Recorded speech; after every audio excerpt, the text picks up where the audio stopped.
Pero bendiga, hermanos. Así de pie podemos abrir nuestras Biblias en San Juan, capítulo 2, por favor.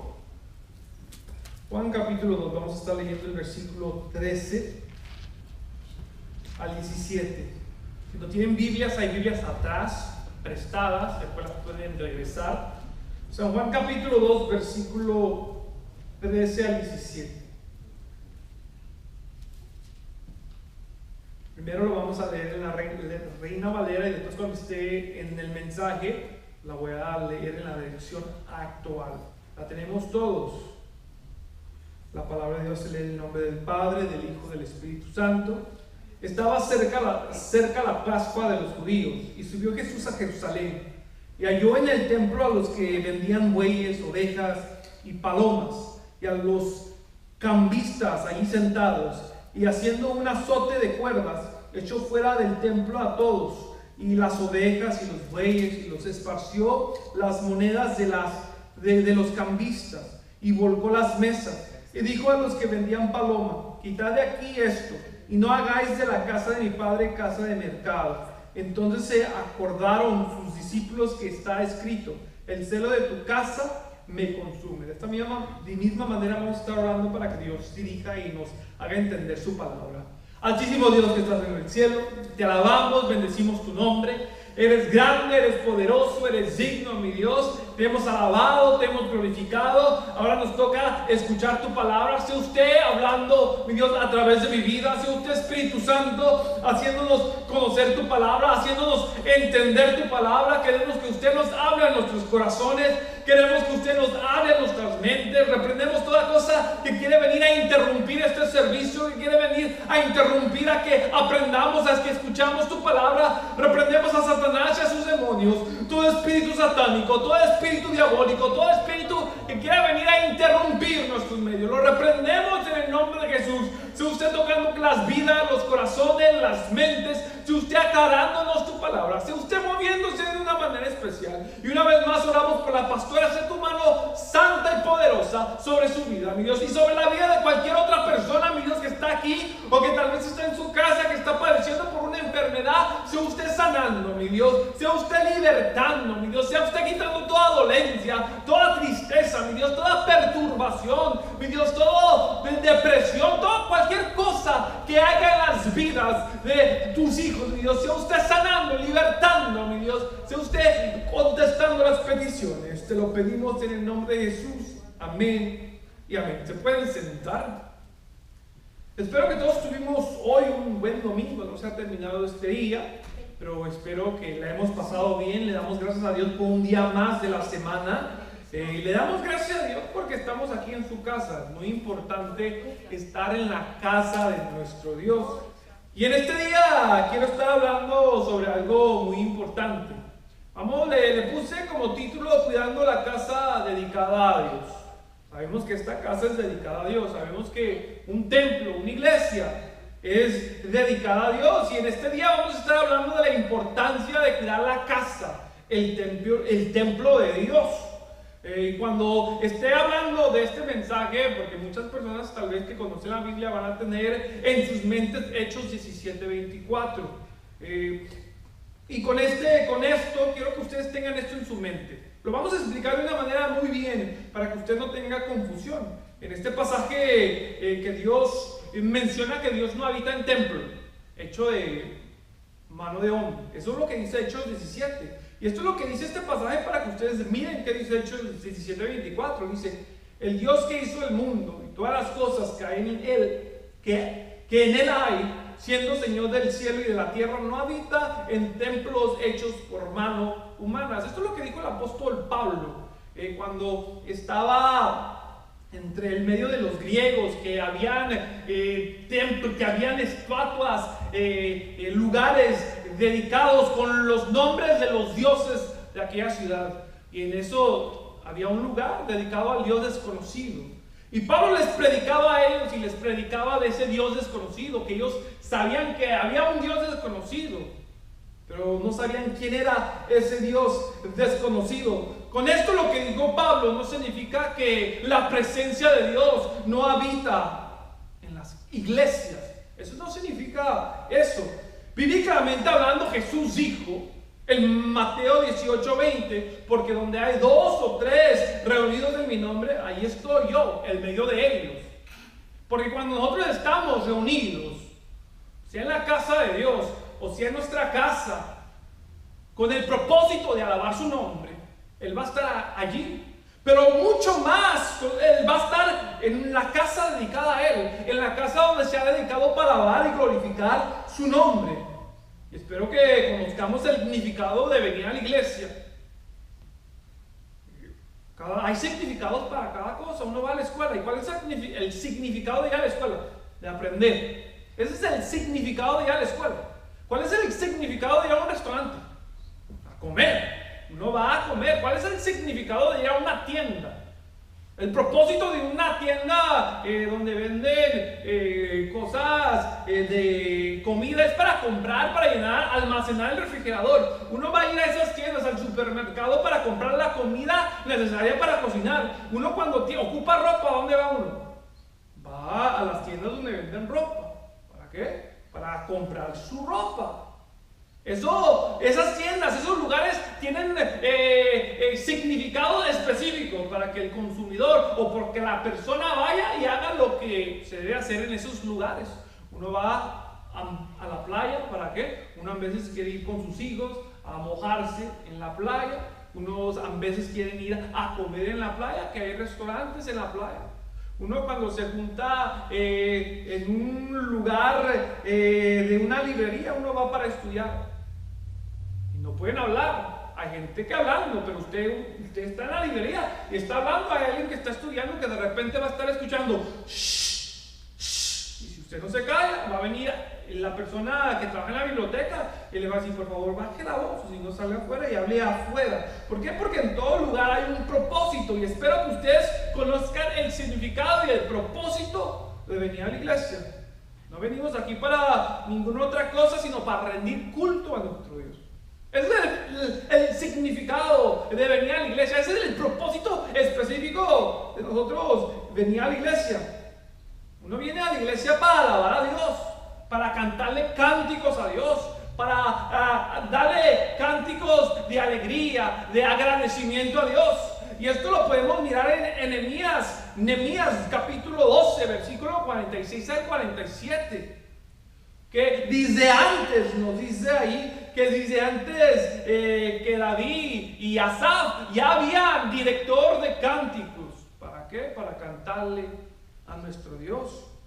Desde antes que el templo fuera construido, ya había director de alabanzas, alabanzas de cánticos, de alabanzas y de acción de gracias. También uno viene a la iglesia, ¿para qué? Para escuchar la palabra de Dios.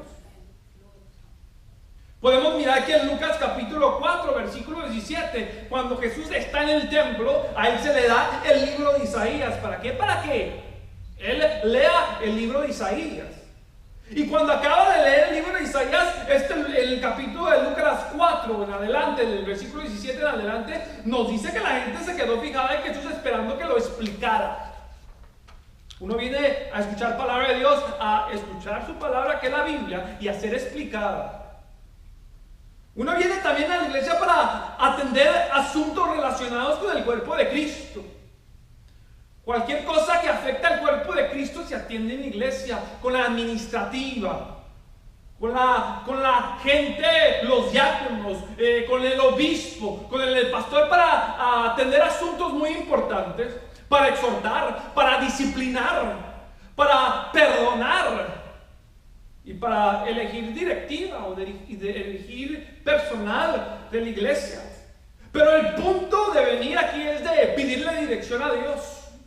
Lo podemos mirar en Mateo 18 en adelante, cuando están hablando. Si un hermano dice algo contra ti, ve, habla con él. Si no te hace caso, ve, lleva un testigo. Si no te hace caso, pues trae el asunto a la iglesia, que la iglesia escuche, y después que la iglesia tome decisión si esa persona no quiere entender. También podemos mirar en Hechos capítulo 1, versículo 21 al 28, que los discípulos de Jesús y otras personas que seguían a Jesús, así como las mujeres estaban unánimes. ¿Por qué? Porque Jesús les mandó que estuvieran unánimes. Y al estar unánimes, deciden seleccionar a un apóstol, al que iba a reemplazar a Judas. Y en el tiempo de antes podemos mirar, en los tiempos cuando empieza la iglesia, no había templo, no había iglesia, se reunían en casas. Esas eran las primeras iglesias. Uno también viene a la casa de Dios para humillarse a Él, a suplicarle a Él misericordia. Lo miramos con Ana, la mujer del Cana. Ella no tenía hijos, pero por su aflicción de no tener hijos, porque ella misma se sentía apenada, ella decide ir a orar al santuario. Y esto lo miramos en 1 Samuel 1:9. El versículo 10 dice: Ana estaba tan triste que no dejaba de llorar, por eso oró a Dios. Pero ahí mirando, ella fue al santuario, al templo, a orar a Dios. Y allí le hizo una promesa a Dios. Y los que entienden Biblia sabemos que Dios le contestó. Porque el templo es consagrado a Dios, es lugar donde Dios va a estar ahí. Sabemos que Dios está en todas las partes, nosotros sabemos eso. Pero Él prometió que cuando levantaran un templo para Él iba a tener sus ojos y su corazón puestos en el templo. Y esto se lo prometió a Salomón, con condición de obediencia. ¿Quiere mirar eso? Usted lo mira en Primera de Reyes, capítulo 9, versículo 3. Cuando se le edifica templo, antes era el tabernáculo movible, que Dios le ordena a Moisés que lo construya. Iba a ser la forma donde Dios iba a habitar. Iba a estar con su pueblo a través de allí. Su presencia iba a estar allí. Iban a hacer sacrificios y Dios se los iba a perdonar. Allí iban a escuchar la palabra de Dios. Dios iba a hablar allí a Moisés y le iba a decir que su pueblo ocupaba qué hacer. Y pues decide el pueblo de Dios hacerle un templo, una casa, por decir, permanente a Dios, sabiendo que Dios no va en el templo. Pero sus ojos y su corazón están siempre fijos en el templo, en el lugar dedicado. Y Dios le dice a Salomón: si obedeces tú y obedeces mi pueblo y el pueblo de Israel a los mandamientos y a los estatutos, yo siempre tendré mis ojos y mi corazón puestos en el templo. Porque los ojos y el corazón de Dios están en las iglesias que son dedicadas a Él. Las oraciones son contestadas allí cuando la gente viene y se humilla a Dios, así como Ana. Así como cuando Ana fue al templo, al santuario, Dios tenía los ojos y su corazón puestos en ese lugar, que escuchó el gemir de Ana. Si los ojos y si el corazón de Dios están puestos en la iglesia, nosotros debemos que tener mucho cuidado en lo que hacemos en ella. A veces la pastora o el pastor o el diácono o el líder de jóvenes está sentado muy enfrente y no lo mire, pero Dios te está mirando. ¿Qué es lo que están haciendo cada una de las personas? ¿Cuál es la intención? ¿Cuál es el pensamiento de cada una de las personas? Y les digo, muchas veces nosotros estamos en lugares equivocados en nuestra mente. Estamos sentados, pero tal vez estamos pensando en otras cosas, en vez de estar concentrados en lo que se está hablando, lo que Dios quiere decir a su pueblo. Y ocupamos que tener, pero mucho cuidado, porque Dios está con los ojos puestos y en el corazón de Él, en las iglesias. Y no podemos hacer nada más en una iglesia. No podemos hacer nada más que brindarle culto, alabanza, humillación a Él. Ese es el propósito de la iglesia. No podemos hacer nada más que eso. Y ahora yo le pregunto a usted, y hoy salimos temprano, le pregunto a usted, si Dios no habita en el templo o en el edificio, ¿Por qué se enoja cuando él miró que el templo que fue dedicado a él se está usando para otros propósitos? ¿Por qué se enoja? ¿Por qué Dios, por qué Jesucristo, cuando Él estaba en esta tierra, se enoja? Cuando el templo que se le dedicó a Él, templo para hacer sacrificios, templos donde Él iba a estar perdonando los pecados de la gente, ¿por qué se enoja? Y Jesús no era cualquier persona. Jesús era Dios encarnado en ser humano. Él es el Hijo de Dios. Pero Él se enoja. Lo miramos en segunda de Juan, en Juan 2, 13 al 17, lo que leímos. Y ahora lo leo en la versión actual, que dice: se acercaba la fecha de la celebración de la Pascua judía. Así que Jesús fue a Jerusalén. Vio que en la zona del templo habían unos comerciantes que vendían ganado, ovejas, palomas para los sacrificios. Vio a otros que estaban en sus mesas cambiando dinero extranjero. Jesús se hizo un látigo con unas cuerdas y expulsó a todos del templo.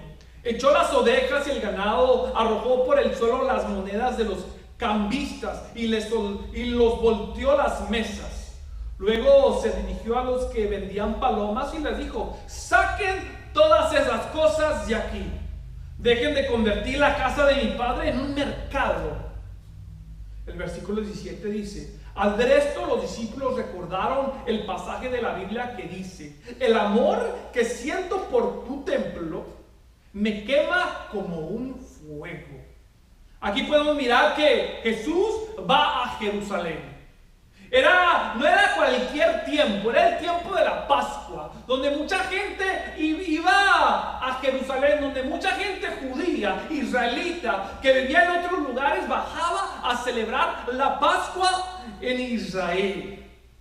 Y allí en Jerusalén miramos que había una zona adentro del templo, el templo que se usaba para alabar a Dios, al templo que se usaba para hacer sacrificios, donde Dios perdonaba los pecados.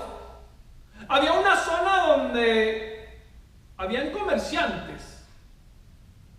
Estos no eran cualquier tipo de comerciantes, porque cuando uno habla de un comerciante, uno inmediatamente piensa de alguien que vende mercancía, cualquier tipo de mercancía, leche, que venden túnicas, que venden cualquier necesidad que uno tenga. Uno inmediatamente puede pensar del Swap. Pues vas al Swap y encuentras todo: llantas, baterías, herramientas, aunque sea usada, pero la encuentras. Encuentras zapatos, encuentras frutas, encuentras ropa interior, todo lo que quieras, cualquier cosa que quieras comprar en el Swap lo encuentras. Son gente comerciante. Pero aquí en el templo no había de ese tipo de comercio. Era un comercio muy específico. Y lo que se vendía allí era las ovejas, los animales, las cosas que se usaban para ofrecerle ofrenda, sacrificio a Dios. No era cualquier comerciante, ocupaba que tener animales, ganado, ovejas, palomas, para poder estar allí vendiendo. No se vendía lo que uno necesita al diario, la comida, no se vendía eso. Con esto uno ha de pensar inocentemente: pues está bien, se está vendiendo cosas para ir a hacer un sacrificio. Uno ha de decir: es algo que la gente lo necesita, porque ese es el templo, hay sacrificios, y en vez de traerme yo mi animalito, mi palomita de otra parte, lejos de comprarla, ¿por qué no? Está cómodo que yo lo compre ahí. Y uno, pensando de esa manera, piensa que es algo correcto. ¿Por qué? Porque es un negocio para nuestro Dios. Vamos a agarrar ese animalito y se lo vamos a sacrificar a Él. Porque el fin de estos comerciantes era para ofrecer sacrificios a Dios. Muchos han de pensar: el fin, el propósito es bueno. Yo pienso que muchos de nosotros lo hubiéramos pensado de esa manera. No hubiéramos analizado, no lo hubiéramos mirado mal. No solo habían ganado, sino también habían mesas para cambiar dinero. ¿Por qué? Porque había muchos extranjeros, mucha gente israelita, muchos judíos que venían de otras partes. Y si vienes de otras partes, de otros países, ¿qué sucede? Tienes moneda, tienes dinero de esos países. Puedo dar un gran ejemplo. Allá en México, allá donde somos, en Quilpan, Michoacán, hay muchas tiendas de cambio de dinero. Donde tú le das $1, ellos te dan 15 pesos. ¿Para qué? Para que tú puedas y compres, porque no todos tienen el dólar, no todos venden el dólar, no todos compran el dólar a buen precio. Y por eso hay estas tiendas. Es igual, habían ahí tiendas donde te intercambiaban tu dinero por el dinero de Jerusalén, el dinero judío, en lo que se estaba usando para poder comprar y vender. Había muchas mesas para que esta gente cambiara dinero y comprara su ovejita o comprara su ganado para hacer sacrificio a Dios. Y ahí uno diría, pues todo va bien, ¿no? Todo va bien, esto es para un buen propósito. Dios ordena que hagamos sacrificio y pues vamos a comprar y vamos a hacerle sacrificio a ellos. Pero si lo examinamos en un término humano, esto lo miramos necesario que se haga. Los extranjeros, ustedes piensan que extranjeros iban a traer animales si venían caminando de distancia larga. No había carros, no había taxis, no había trenes, eran caballos. La forma de transportación eran camellos. Si ellos querían venir muy rápido, un animalito iba a ser muy imposible que llegaran con una rapidez. Porque iban a estar tratando de cargar el animalito, iba a estar muy pesado, ellos se iban a cansar. O el animalito iba a estar caminando, pero el animalito se hubiera desviado. Y eso iba a hacer que el dueño de ese animalito también se desviara para tratar de lidiar con ese animalito.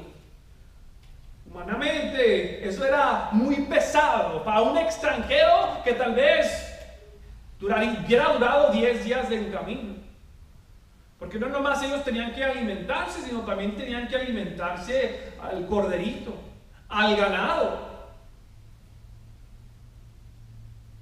Y el tener esa tienda, tener esos comercios ahí, iba a traer una comodidad, iba a traer una tranquilidad mental a esas personas que venían sabiendo que todo lo que ellos iban a ocupar iban a estar allí, iba a ser proveído ahí, lo iban a encontrar en el templo. No iban a tener que caminar distancias largas para ir a comprarlo. Pero a ver esto, Jesús no lo miró en un término humano. Recuerden, Jesús vino a este mundo como humano, pero también es Dios. Era Dios. Y Él no lo mira en un término humano. Y al mirar a las personas que estaban vendiendo en el templo, Él hizo un látigo. Observó y miró y agarró un látigo. Hizo un látigo con cuerdas y los expulsó a todos. Era nomás un hombre. Si estuviera un psicólogo ahí, le hubiera dicho, cálmate, sosiégate, no seas impulsivo. Necesitas clases de control de enojo. Porque Jesús al mirar se enfureció.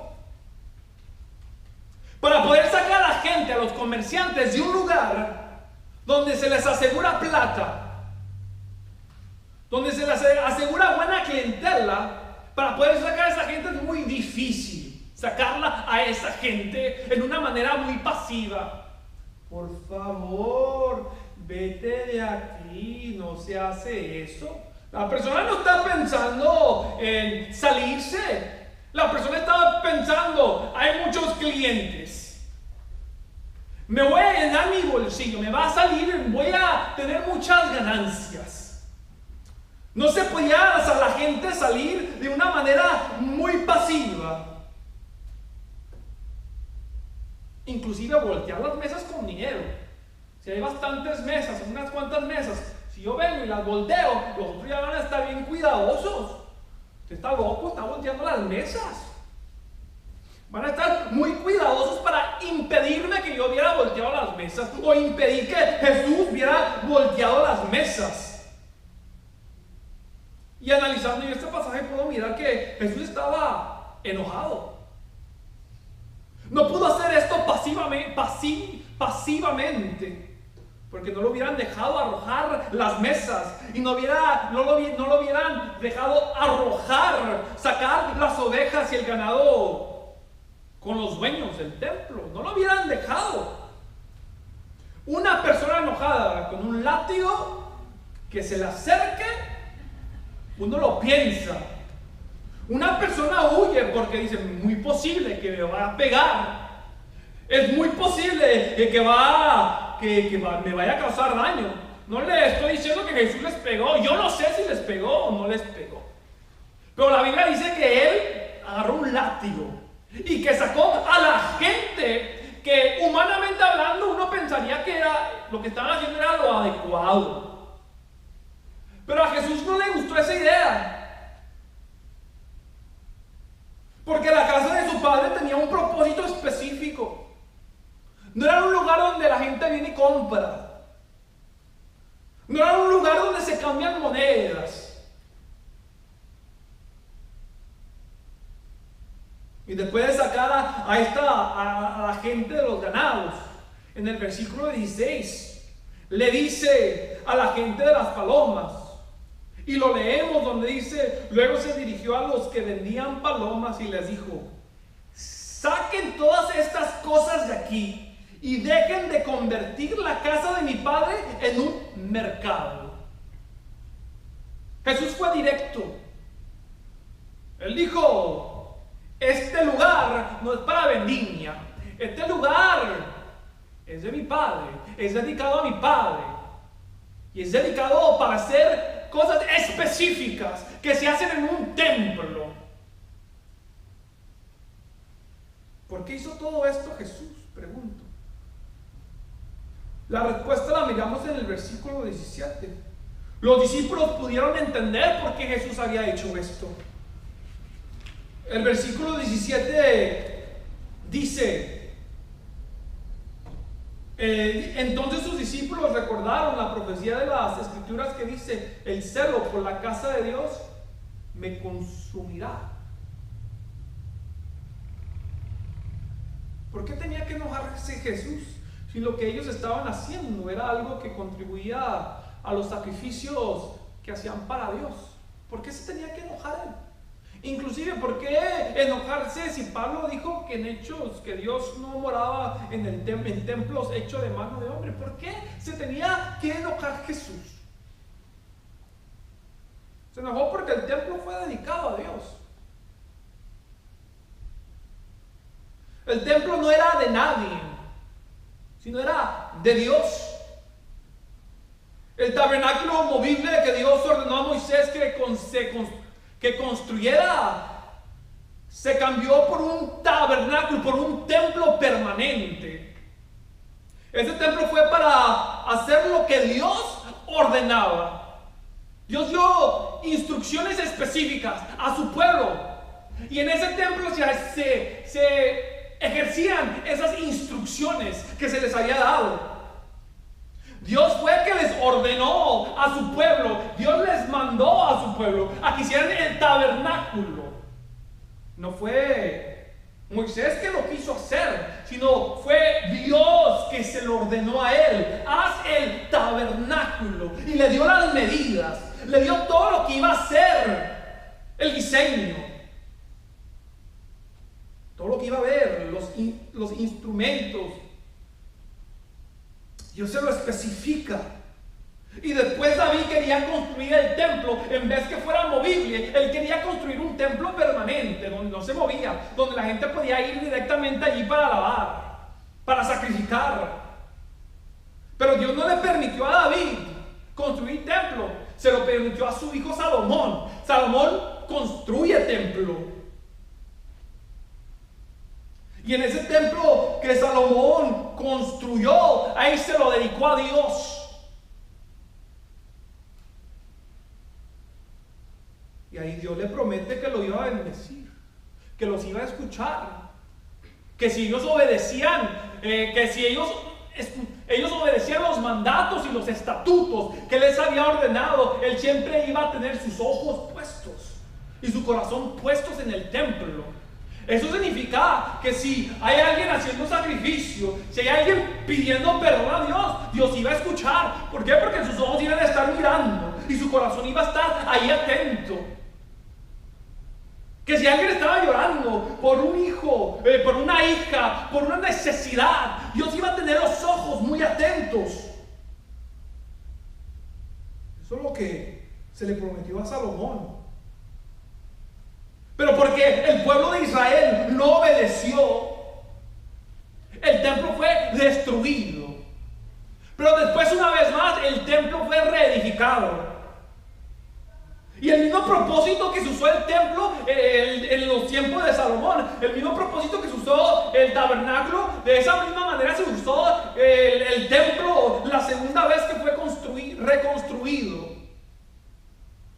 para rendirle culto a Dios, para exaltar su nombre, para que su propósito se cumpliera con su pueblo.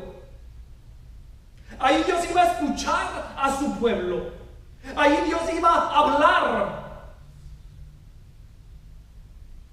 Porque como dije, su corazón de Dios y los ojos de Dios iba a estar allí, puestos. Ese era el templo que se usaba para alabar a Dios. Uno diría que, ¿pero qué tiene que ver este pasaje con nosotros?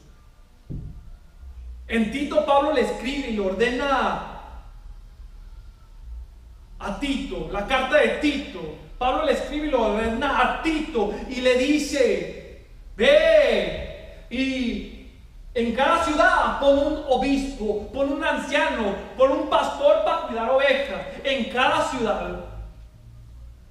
Y podemos entender nosotros que el obispo, el anciano, el que cuida las ovejas, les enseña. Aquellos tiempos se unían en casas. Pero ahora en tiempo no nos unimos en casa. Gracias a Dios que no somos perseguidos. Hay iglesias, han construido iglesias donde la persona, el obispo, el anciano, el que cuida las ovejas, se reúne con los miembros para cuidarlas, para enseñarlas. Y ese templo, esa iglesia es dedicada a Dios. Ahora tenemos ese privilegio nosotros de tener una iglesia consagrada a Dios. Y cuando se le promete a Dios algo, ocupamos que cumplirle. Cuando le decimos a nosotros: Dios, este lugar va a ser para alabarte, va a ser para adorarte, va a ser para glorificar tu nombre. Queremos que usted esté en este lugar, mi Dios. Se le promete muchas cosas cuando queremos que Dios actúe. Y en Eclesiastés 5:4 nos dice: si le haces una promesa a Dios, no te tardes en cumplirla, porque a Dios no le gusta la gente tonta que no cumple. Y eso es lo que dice la Biblia. Porque a Dios no le gusta la gente tonta que no cumple. Si se ha dedicado su templo para alabarle, para glorificarle, entonces se usa su templo para alabarle y glorificarle. Debemos de saber que aquí no se le canta a nadie, solo se le canta a Dios. Ocupamos que tener eso en mente. No venimos a la iglesia para cantar a nadie, le venimos a cantar a Dios. Aquí no se habla nada que no es palabra de Dios. Aquí no se habla de la política, aquí no se habla del deporte, aquí se habla palabra de Dios. Si se va a dar algo y se va a usar ejemplos políticos, debe llegar al punto que se va a referir a la palabra de Dios. Pero aquí ningún político viene a hablar. Aquí no se viene a hablar de política. Aquí no se habla de nada que no exalta el nombre de Dios. Aquí se pide oraciones a Dios, se hacen oraciones, se le habla a nuestro Dios. Le lloramos y oramos por nuestras angustias. Este es el lugar adecuado. Si usted llega temprano a la iglesia, póngase a orar. Póngase a leer la Biblia. Ore por alguien necesitado. O alabe queridamente a Dios, respetando la comunión de los demás. Porque si a veces hay alguien que está en comunión allí, pero de repente puede ser que su oración muy alta puede interrumpir a otro.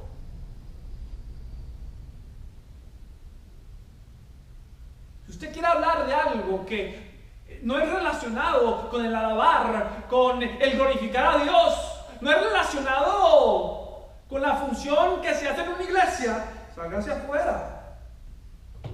Hable afuera, en el parqueadero, de lo que usted quiera. Pero cuando estemos en la casa de Dios, ocupamos que ser reverentes nosotros. La gente pensaba que vender los animales para el sacrificio era aceptable, pero no era aceptable ante los ojos de Dios. Porque esta casa fue dedicada para un propósito específico. No para chismear. No para hablar del equipo que ganó. Usted quiere hablar de eso, se habla en otro lugar, pero en la casa de Dios no se habla de eso. Venimos a la casa de Dios para meditar en nuestro Padre, para tener una comunión de nuestro Padre. Para eso venimos a la casa de Dios.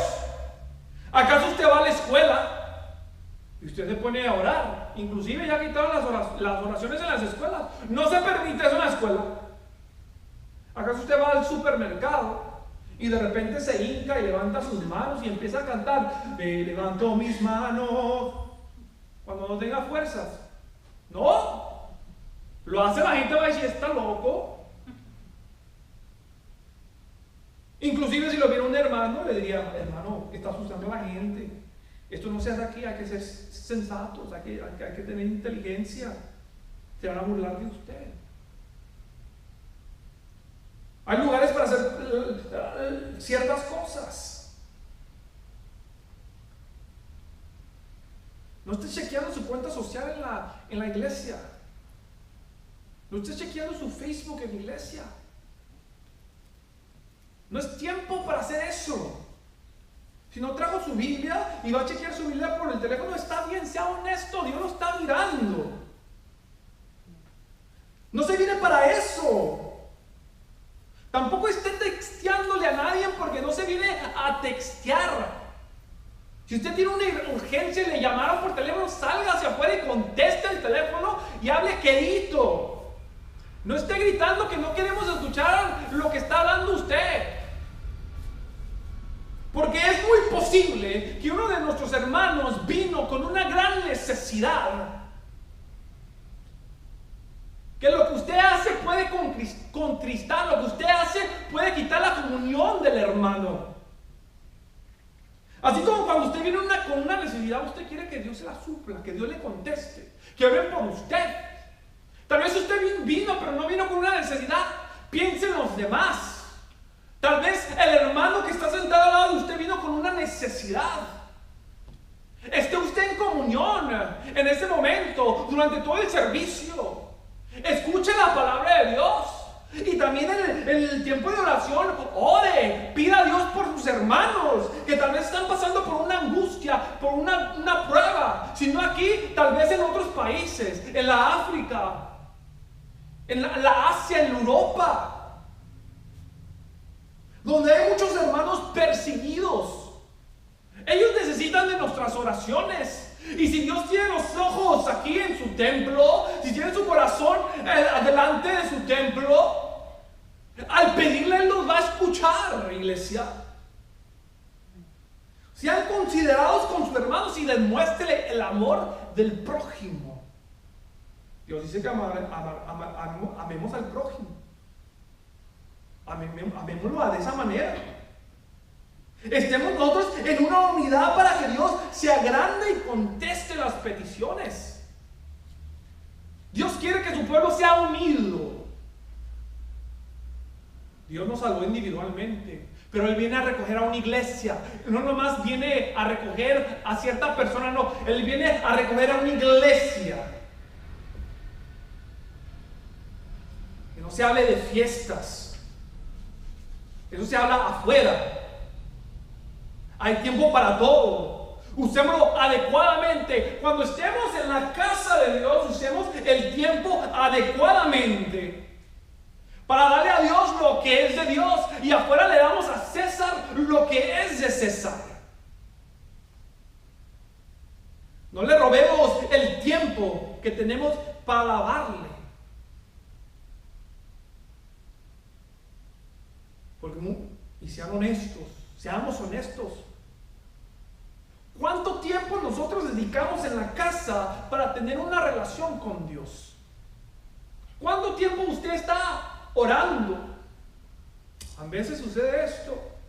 La persona se levanta tarde del trabajo, inclusive tal vez está diciendo: Dios mío, cuídame, mientras está cambiando. No lo está haciendo en una manera que lo dice de verdad, una manera concentrada, sino se cambia, se arregla y vámonos. O se sube al carro: Dios mío, cuídame y guárdame. Amén, vámonos. ¿Cuánto tiempo usted dedica para leer la Escritura? A veces nomás lo hacemos por una costumbre, un capítulo. Ok, vamos, ya leí la palabra de Dios. Pero lo ha meditado. Y son cosas que tal vez no hacemos en la casa. Para muchos, otros sí las hacemos, pero otros no las hacemos. Pero cuando estamos aquí en la iglesia, en la casa de Dios, usemos ese tiempo para alabar a Dios. Para orar, para orarle a Dios. Para escuchar su palabra, para escuchar su palabra. Y de esa manera nosotros vamos a cuidar la casa dedicada a Dios.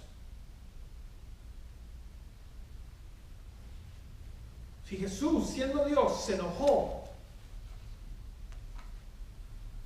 con la gente que vendía animales para el sacrificio, y observe, no era cualquier comercio, tenía relación con los sacrificios. Si Él se enojó por eso, no piensa que Dios se va a enojar con aquellos que hacen lo mismo en su casa, que hablan cuando no deben de estar hablando, o que hablan otras cosas cuando no es el tiempo de hablar, que están mirando sus celulares cuando no es tiempo de mirar sus celulares. ¿A qué vinimos? ¿A recibir palabra de Dios? ¿O venimos nosotros a continuar lo que podemos hacer en la casa? Mirar el celular.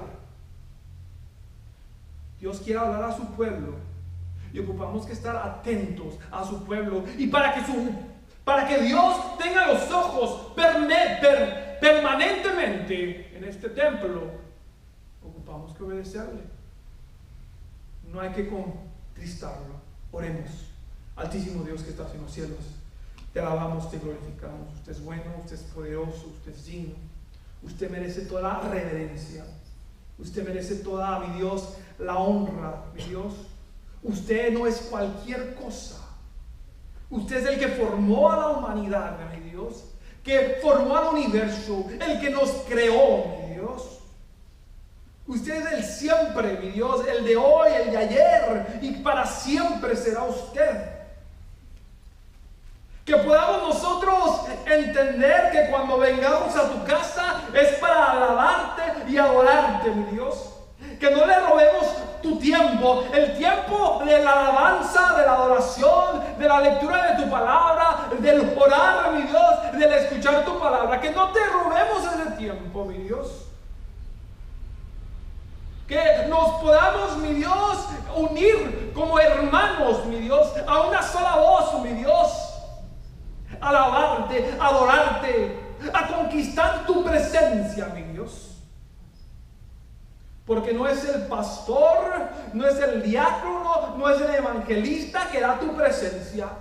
Es usted que da tu presencia. Y siempre anhelamos tu presencia, siempre queremos tu presencia, siempre queremos que usted escuche nuestras oraciones en este lugar.